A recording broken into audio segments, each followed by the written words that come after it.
नमः शिवाय।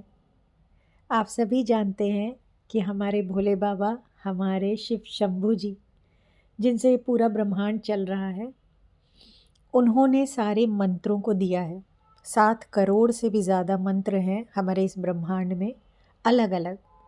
वैदिक मंत्र, तांत्रिक मंत्र, शाबर मंत्र, हर तरीके के मंत्र शिव जी ने जब तांडव किया था, तो उनके डमरू से, उनके नाग से, उनके जटाओं से, उनके जो उन्होंने ऑर्नामेंट्स पहन रखे थे, उनके ध्वनि से, उनके वाइब्रेशन से जो फ्रीक्वेंसी क्रिएट हुई, उससे सारे मंत्र उत्पन्न हुए हैं। ये मैं पहले भी आपको किसी एक वीडियो में समझा चुकी हूँ, श्री सूक्तम के वीडियो में। सोचिए कि ये मंत्र, अब शिव जी ने ये इन मंत्रों को दिया हमें, ऋषि मुनियों ने इन्हें जागृत किया, इनमें प्राण ऊर्जा डालकर हम तक दिया। और ये मंत्र जो पूरे यूनिवर्स में घूम रहे हैं, अगर आप मेडिटेशन के थ्रू इन मंत्रों को या इनमें से किसी एक सिंगल बीज मंत्र को या सिंगल अक्षर को अगर अपने शरीर में, उसके एक एक सेल में, ब्लड में, डीएनए में, ऑरा में, हर जगह इंक्लूड कर लेते हैं, उसकी फ्रीक्वेंसी, उसकी वाइब्रेशन को अपने हर जगह, शरीर के अंदर, शरीर के ऊपर और शरीर के बाहर अगर ले आते हैं, तो आप सोच सकते हैं आपके जीवन में क्या चेंज आएगा।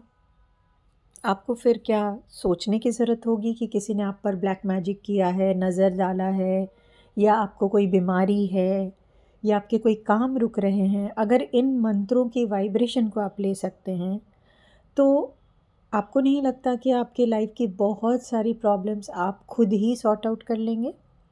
और इसी एम से मैंने आपको मंत्रा मेडिटेशन गाइडेड फॉर्म में दिया है, जहां आप इस प्रोसेस को सीख लेंगे। फिर आप चाहे एक मंत्रा के लिए करें या बार बार डिफरेंट डिफरेंट मंत्रास के लिए करें, आप ये कला सीख जाएंगे कि किस तरह से मेडिटेशन के थ्रू आप मंत्रों को अपने ऑरा में ले सकते हैं, अपने एक एक सेल में ले सकते हैं, अपनी किसी उस ऑर्गन में ले सकते हैं जिसमें कोई डिज़ीज़ है, जिसे आपको ठीक करना है। आप उस ऑर्गन में इन मंत्रों को स्टोर करके उसकी वाइब्रेशन, उसकी फ्रीक्वेंसी को किस तरह से स्टोर करके रख सकते हैं, सो दैट वो आपके लिए प्रॉपर काम करे, उसकी उस ऑर्गन की सेल्फ हीलिंग कैपेसिटी बढ़ती चली जाए।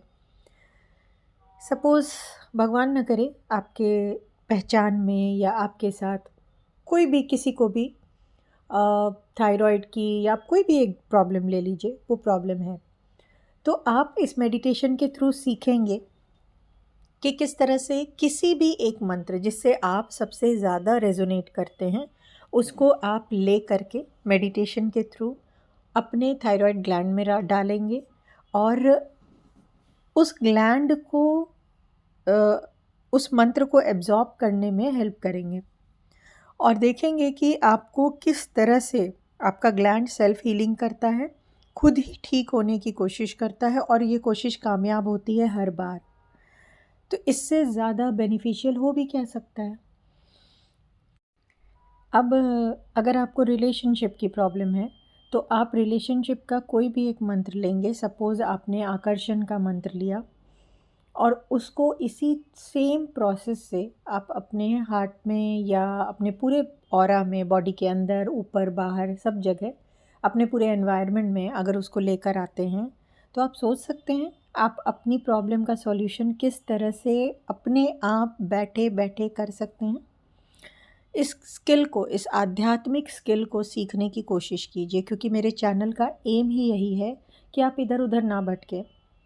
ब्रह्मांड ने, हमारे देवी देवताओं ने, हमारे धर्म ने हमें बहुत कुछ दिया है, बहुत कुछ। इतना तो हमें सक्षम बनाया ही है कि लाइफ में हमें कैसी भी कोई भी प्रॉब्लम है, उसका सॉल्यूशन हम अपने पास से ही निकाल सकते हैं, अपने ब्रह्मांड से मांग सकते हैं।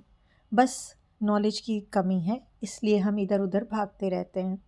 तो इस बार आप खुद को प्लीज़ सक्षम बनाइए और ये मेडिटेशन सीखिए। प्रोसेस बिल्कुल सिंपल है। वैसे तो मैंने आपको गाइडेड मेडिटेशन दिया है, जिसमें आप अपने हिसाब से कोई भी मंत्र ले लेंगे, मंत्र एक अक्षर का हो सकता है, 2 अक्षर हो सकता है, कोई बीजाक्षर हो सकता है, पूरा बड़ा मंत्र हो सकता है जो आप, जैसे आप अगर किसी गुरु के मंत्र को कर रहे हैं, गायत्री मंत्र कर रहे हैं, जो मंत्र आप लेना चाहते हैं वो कर सकते हैं। आप अपने आराध्य का नाम लेना चाहते हैं वो भी आप कर सकते हैं, वाहेगुरु, या बहुत लोग भगवान राम का नाम जपते हैं तो वो भी कर सकते हैं। जब आप इस मेडिटेशन को करेंगे आपको बिल्कुल क्लियरली समझ में आ जाएगा। मेडिटेशन वीडियो की लिंक आपको डिस्क्रिप्शन में मिल जाएगी, वहाँ से आप वीडियो लीजिए और इस मेडिटेशन को करके अपने आध्यात्मिक स्किल को बढ़ाइए, जिससे जीवन में आप हमेशा आगे बढ़ते चले जाएं। नमः शिवाय।